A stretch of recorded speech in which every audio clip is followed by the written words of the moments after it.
अस्सलामुअलैकुम जनाब, Ruby remedies and recipes में एक बार फिर खुशामदीद। घर पर बनाने जा रहे हैं बिल्कुल मीरठ के तरीके से सीख कबाब। क्या क्या बनाते हैं, किस तरह से बनाते हैं, क्या इसकी टेक्निक है, सीख कबाब को किस तरह से सॉफ्ट, स्पाइसी और बिल्कुल मीरठ के कबाब जैसा बनाएंगे, उसके लिए बहुत सारी बहुत मज़ेदार सी टिप्स हैं इस वीडियो के अंदर जो बिल्कुल मिस मत कीजिएगा, जिससे बनेंगे आपके सीख कबाब बहुत ही शानदार। तो सबसे पहले आप काउंटर पे देख रहे हैं कि मैंने रखे हुए हैं साबुत मसाले। इनमें सबसे पहले मैं आपको बताऊं, लाल मिर्च मैंने ले ली है तकरीबन आधा कप के करीब। आप जो है अपने हिसाब से ले सकते हैं, आपको कितना मिर्च पसंद है, किस तरह की पसंद है। मैंने ये साबुत मिर्च ले ली है आधी प्याली के करीब। 1.5 चम्मच हमारे पास है सफ़ेद ज़ीरा। इसके साथ है हमारे पास आधा चम्मच काला ज़ीरा। सफ़ेद ज़ीरा और काला ज़ीरा भी दो तरह का होता है, एक शाह ज़ीरा होता है और एक काला ज़ीरा। ये जो ज़ीरा मैं आपको दिखा रही हूँ, तो मैं करीब से दिखा देती हूँ। ये ज़ीरा कुछ इस तरह का होता है, यानी कि ये कुन्ने में, निहारी में, इस तरह की चीज़ों में जो रोगनी खाने होते हैं उनमें इस्तेमाल होता है। ये वो वाला ज़ीरा है, यानी कि मोटा ज़ीरा। ये शाह ज़ीरा नहीं, काला ज़ीरा है। तो आधा चम्मच के करीब काला ज़ीरा। ये है पिपली, जो कि मोस्टली निहारी और कबाब वगैरह में इस्तेमाल की जाती है। इसका हम लेंगे एक छोटा टुकड़ा। ये बहुत कम इस्तेमाल की जाती है क्योंकि ये जायके में बहुत ज़्यादा तेज़ होती है, इसलिए हम कम इस्तेमाल करेंगे। मैंने आपको दिखाने के लिए ज़्यादा रखी थी। 2 चम्मच के करीब हम इसके अंदर इस्तेमाल करेंगे धनिया, साबुत धनिया। इसके साथ है काली मिर्च, जो कि मैंने तकरीबन आधा चम्मच के करीब काली मिर्च इसके अंदर शामिल की है। इसको सबसे पहले क्या करेंगे, इसे हम करेंगे रोस्ट। सबसे पहले करूंगी अपना चूल्हा ऑन, इस पर रखूंगी एक फ्राइंग पैन। इसके अंदर हमने इसे हल्की सी आंच के ऊपर हम पहले इसको फ्राइंग पैन को गर्म होने देंगे। 1 चम्मच के करीब मैं भर कर इसके अंदर शामिल कर रही हूँ नमक। बाकी नमक हम जो है मैरिनेशन के टाइम पर इस्तेमाल करेंगे जब हम सीख कबाब बनाएंगे। नमक के साथ ही हम शामिल कर रहे हैं पिपली, थोड़ी सी, बहुत छोटा सा टुकड़ा। और अगर आपको इसकी मेजरमेंट का, इसके अंदाजे का समझ ना आए तो आप इसे जो है अलहदा से रोस्ट करके इसे पीस कर जो है 2 चुटकी के करीब जो है आप 1 kg मीट के अंदर इस्तेमाल करेंगे तो ये तकरीबन 2 चुटकी के करीब हो जाएगा। इसे मैंने छोटे टुकड़ों पे तोड़ लिया।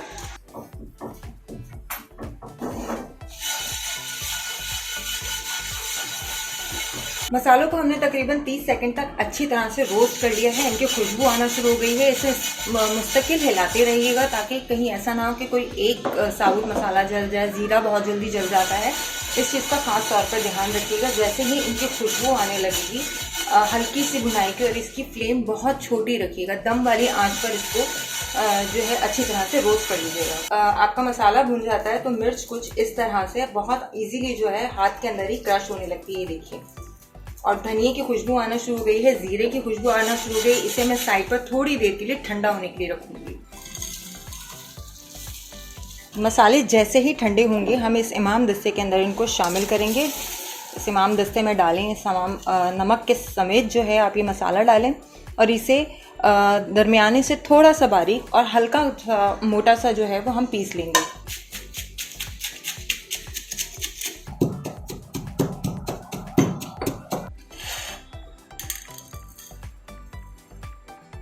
तो मसाला हमारा बिल्कुल तैयार है। कुछ इस तरह का हमने पीस लिया है जो थोड़ा थोड़ा मोटा है। इसे आप हाथ की मदद से इस तरह से क्रश कर लीजिए। और बहुत ज़्यादा मोटा नहीं होना चाहिए लेकिन बहुत बारीक भी नहीं होना चाहिए, ये बिल्कुल इस तरह का होना चाहिए। आप देख सकते हैं। एक मिक्सर ब्लेंडर ले लिया है। मैंने ले लिया है गोश्त बिल्कुल साबुत। आप लेंगे ऐसा गोश्त जिसके अंदर हो गोश्त की थोड़ी सी अपनी फैट, यानी कि अगर चर्बी वाला थोड़ा सा गोश्त लेंगे आप या कीमा भी लेंगे तो वो चर्बी वाला होना चाहिए। और चर्बी भी वो जो आप पकाते हैं तो मेल्ट होने लगती है। सिर्फ इस चीज़ का ध्यान रखिएगा कि हमें फैट वाला मीट चाहिए। मैंने ले लिया है तकरीबन 1 kg के करीब मीट फैट के साथ।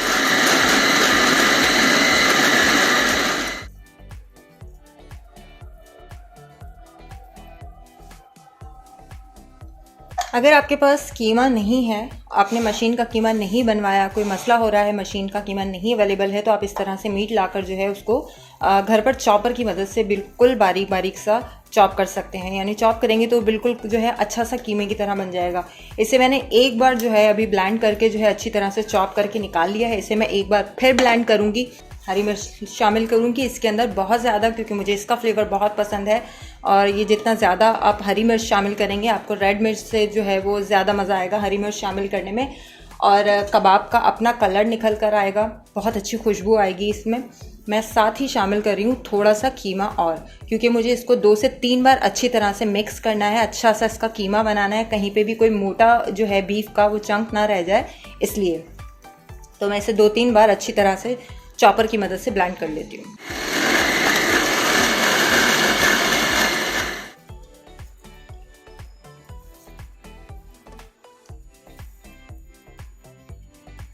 जब भी आपका इरादा हो सीख बोटी बनाने का, तो आप जो है कसाई से ये कहकर गोश्त लीजिए कि आपको सीख बोटी के लिए ही गोश्त दे। तो इस तरह से हमने अपने तमाम जो है वो बीफ को अच्छी तरह से बहुत बारीक चॉप करके, मतलब तकरीबन कि आप हाथ लगाएंगे तो इतना मुलायम है कि आपको ज़रा भी चंक इसके अंदर, कोई भी मोटा टुकड़ा बीफ का नहीं नज़र आना चाहिए। 1 kg के हिसाब से अब हम इसके अंदर शामिल करने जा रहे हैं चीज़ें, और क्या क्या शामिल करते जा रहे हैं ध्यान से देखिएगा। क्योंकि जो मेरा बीफ का बैटर है इसके अंदर चिकनाई नहीं है, तो मैं इसके अंदर शामिल कर रही हूँ 2 चम्मच भर के घी। अगर आपकी चिकनाई वाली आपने बोटियाँ ली हैं, गोश्त लिया है, तो भी आप इसके अंदर जो है 1 चम्मच भर कर घी शामिल कर दीजिए। इससे जो है बहुत अच्छा मॉइस्चर आता है और बाइंडिंग भी बहुत अच्छी होगी। इसके बाद क्योंकि बिल्कुल ड्राई है, इसके अंदर किसी किस्म का कोई लिक्विड शामिल नहीं है, थोड़ा सा फ्लेवर देने के लिए इसके अंदर मैं शामिल कर रही हूँ 1 चम्मच लेमन जूस। इसको लिक्विड ही बिल्कुल नहीं बनाना है, इसलिए मैं लेमन जूस कम शामिल कर रही हूँ। इसके बाद जो मसाला हमने पीसा था, आप अपने टेस्ट के हिसाब से शामिल कीजिएगा। मैं इसको हाफ शामिल करूँगी, उसके बाद मिक्सिंग के बाद चेक करूँगी कि मुझे और ज़रूरत है या नहीं। 2 चम्मच इसके अंदर भर कर शामिल करूँगी दही के, ताकि ये बहुत सॉफ्ट और बहुत अच्छे बने, सख्त ना हो कीमा, इसके लिए आप इसके अंदर शामिल कीजिएगा दही। अब बारी है इसके अंदर शामिल करने की थोड़े से ड्राई मसाले पाउडर। ये अदरक का पाउडर है, आप जो है साबुत अदरक भी पीस कर जो है 1 चम्मच के करीब शामिल कर सकते हैं, लेकिन अगर आप पाउडर शामिल करें तो आधा चम्मच पाउडर शामिल कीजिएगा, वरना 1 चम्मच भर कर अदरक का शामिल करें। हाफ टी स्पून इसके अंदर मैं हल्दी शामिल कर रही हूँ। थोड़ा सा इसके अंदर गरम मसाला शामिल करेंगे, क्योंकि कोई भी हमने वो लौंग और दालचीनी वगैरह जो है मसालों के साथ नहीं पीसी, तो थोड़ा सा इसके अंदर मैं आप जो है हाफ टी स्पून के करीब गरम मसाला इसके अंदर शामिल कर दें। तो 1 चम्मच भर के मैंने इसके अंदर जो है लहसुन शामिल कर दिया है पिसा हुआ। बस जनाब, तमाम मसाले इसके अंदर शामिल हो चुके हैं। लाल मिर्च की हमें ज़रूरत है या नहीं, इसको अच्छी तरह से मिक्स करने के बाद मैं आपको बताती हूँ कि इसके अंदर हम लाल मिर्च शामिल कर रहे हैं या नहीं। थोड़ा सा धनिया शामिल करने के बाद इसे अच्छी तरह से कीजिए मिक्स। इसमें सिर्फ 1 चम्मच नमक जो है हमने मसालों के साथ रोस्ट किया था वो ही शामिल है। इसके अंदर हमें मज़ीद नमक को थोड़ा सा शामिल करना है, लेकिन हम इसको पहले एक बार अच्छी तरह से मिक्स कर लेंगे। एक बार अच्छी तरह मिक्स करने के बाद इसे दीजिए 2 से 3 मिनट के लिए रेस्ट। 2 से 3 मिनट के बाद मैं इसके अंदर शामिल करी, इसको रेस्ट देना बहुत ज़रूरी है। ये एक स्पेशल टिप है, बहुत ख़ास चीज़ है, इसलिए मैंने आपको कहा कि इसको 2 से 3 मिनट तक रेस्ट दें, उसके बाद मज़ीद मसाले इसके अंदर शामिल करें। तो थोड़ा सा नमक इसके अंदर हस्बे ज़ायका शामिल कर रही हूँ। हमने 1 चम्मच के करीब जो है मसालों में रोस्ट किया था। सीख कबाब में, सीख बोटी में, टिक्का बोटी में आप नमक की क्वांटिटी कम भी रखेंगे तो भी चलता है। तो इसके अंदर मैंने थोड़ा सा नमक ऐड कर दिया है हस्बे ज़रूरत। इसमें शामिल कर रही हूँ थोड़ी सी लाल मिर्च का पाउडर, तकरीबन 1 चम्मच के करीब मेरी लाल मिर्च मेरे पास जो मौजूद है। इसके अंदर जो है वो तीखापन कम है, तो मैंने भर कर 1 चम्मच इस्तेमाल कर लिया। अगर आपकी लाल मिर्च जो है थोड़ी सी स्पाइसी है तो आप उसके हिसाब से नमक मिर्च को ऐड कीजिएगा। मैं इसमें मज़ीद जो है गरम मसाले, जो मसाले हमने पीसे थे, जो मसाले हमने रोस्ट किए थे, अब मैं वो इसमें शामिल कर रही हूँ। कबाब के लिए एक स्पेशल मसाला मिलता है जिसे हम कबाब चीनी के नाम से जानते हैं। मैंने बहुत ढूंढा कि वो सीख कबाब में स्पेशली तौर पर शामिल किया जाता है, मुझे मिला नहीं। लेकिन आपको एक आपके घर के करीब कोई अच्छी जो है वो मसालों की दुकान है या हर्बल स्टोर है, पेंसार है, तो आप वहाँ से वो मसाला ज़रूर लेकर आइए। और 1 kg के अंदर तकरीबन काली मिर्च की तरह का वो एक मसाला है। 1 किलो गोश्त के लिए 3 से 4 दाने उसके बहुत ज़्यादा होंगे, क्योंकि वो खुशबू के लिए इस्तेमाल होता है कबाब के अंदर। और मीरठ के कबाब वाले, जो मीरठ वाले बनाते हैं कबाब, उसके अंदर वो कबाब चीनी का इस्तेमाल करते हैं। धनिया मैंने इसके अंदर खूबसूरती के लिए डाला है, ये ऑप्शनल है, आप डालना चाहें तो डालिएगा, नहीं डालना चाहें तो नहीं डालिएगा। मैंने थोड़ा सा मोटा मोटा ही धनिया शामिल किया है इसके अंदर। मसाले अच्छी तरह से मिक्स हो, कहीं ऐसा ना हो कि एक जगह पे मसाला ज़्यादा हो, एक जगह पे कम हो। अब आपके पास एक ऑप्शन है कि आप चाहें तो इस मसाले को लगाकर जो है अच्छी तरह से आधे घंटे के लिए आप छोड़ दीजिए। आधे घंटे के लिए तो छोड़ना है तो फिर उसके साथ आप कोयले का स्टीम भी लगा दीजिए इस पर। और क्योंकि रमज़ान भी आने वाले हैं तो इस तरह से आप जो है आराम से इसको फ्रीज़र में फ्रीज़ कर सकते हैं इस बैटर को, सीख कबाब को बनाकर। और जो है जैसे ही आप निकालेंगे आपको लैदा से कोयले का स्टीम नहीं देना पड़ेगा, एक ही बार जो है इसके अंदर फ्लेवर जो है बच जाएगा। तो मैं पहले जो है सीख तैयार कर लूँगी सारी। मेरे पास इस तरह की एक सीख है जिसके ऊपर मैं सीख को तैयार करूँगी। अगर आपके पास सीख ना हो तो आप जो है स्ट्रॉ का इस्तेमाल कर सकते हैं, आप पैन ले सकते हैं, पैन के ऊपर भी आप जो है सीख को बना सकते हैं। इस तरह की सीख ले ली है मैंने। अब इसको बनाना किस तरह से है जी, तो ये देखिएगा, इस तरह से आपने एक बॉल बना ली। इस तरह से एक बॉल बनाएंगे, इसे रखेंगे सेंटर में और इसको ऐसे फैलाइए, सीख को बीच पे कर लीजिए और सारे सीख को अच्छी तरह से इसके ऊपर। अब ये आपकी मर्ज़ी कि आप इसको कितना मोटा और कितना लंबा या किस तरह का बनाना चाहते हैं। आप इसको बाज़ार वाला सीख कबाब की तरह का लुक देना चाहते हैं तो लंबा बना लीजिए। अगर आपको फ्रीज़र में फ्रीज़ करना है और आप घर के लिए बना रहे हैं तो आप इसकी जो है वो क्वांटिटी कम करके इसका साइज़ छोटा कर सकते हैं। तो इस तरह से, और ये उंगलियों को इस तरह से आपने दबाना है, लेकिन बहुत ज़्यादा नहीं। ये बस हमने जो है सीख का इसके अंदर शेप देना है।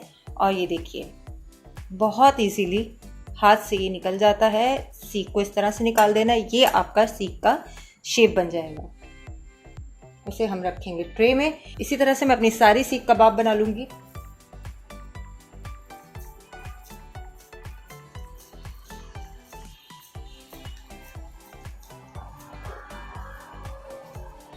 अल्हम्दुलिल्लाह सारे सीख कबाब जो है तैयार हो गए हैं। अब मैं इनको लगाने वाली हूँ कोयलों का दम। ये ऑप्शनल है, आपकी मर्ज़ी है आप इस कोयले का दम लगाते हैं या नहीं। मैं इसको 10 से 15 मिनट तक कोयले का दम लगा के रखूँगी। उसके बाद मैं इसे फ्राई करूँगी और बाकी तमाम सीख कबाब को रखूँगी। रमज़ान की तैयारी कर रहे हैं, रमज़ान के हवाले से भी और अपने मेहमानों के लिए भी मैं बना के इसको फ्रीज़र में रखूँगी।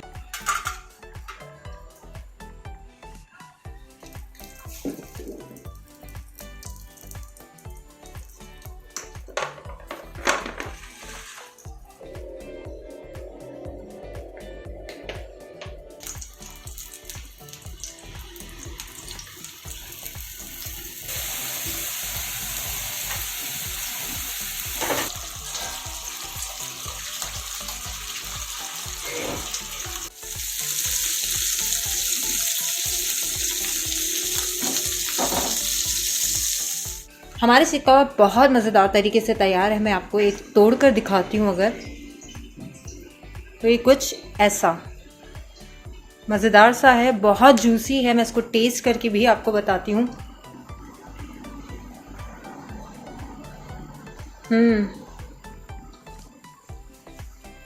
ये बहुत टेस्टी है, आप यकीन करें। इसे आप जो है रूखा भी खा सकते हैं, ये रूखे भी बहुत टेस्टी लग रहे हैं। इसमें नमक मिर्च बिल्कुल ठीक है। और आपके लिए एक टिप ये है ख़ास तौर पे कि जब आप मैरिनेशन के लिए मसाले डालें तो एक कबाब, एक सीख कबाब जो भी आप बना रहे होते हैं उन्हें थोड़ा सा एक सीख कबाब को फ्राई करके देख लीजिए। उस हिसाब से आपको नमक मिर्च का अंदाज़ा हो जाएगा कि क्या चीज़ कम है क्या चीज़ ज़्यादा है।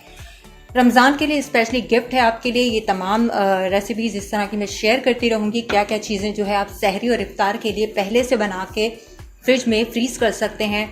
क्योंकि रमज़ान में मैं ज़्यादा खाने वगैरह का एहतमाम नहीं करती हूँ, मैं पहले से बहुत सारी चीज़ें बना के जो है फ्रीज़ कर लेती हूँ। एक तरह से रमज़ान की भी तैयारी चल रही है। आप लोगों के लिए स्पेशली गिफ्ट है, ज़रूर बनाइए और मुझे फीडबैक में ज़रूर बताइए कि आपको घर पर बनाए हुए ये सीख कबाब की रेसिपी कैसी लगी। तो मज़ीद अच्छी रेसिपी और रेमेडीज़ देखने के लिए देखते रहिए रूबी रेमेडीज़ एंड रेसिपीज़।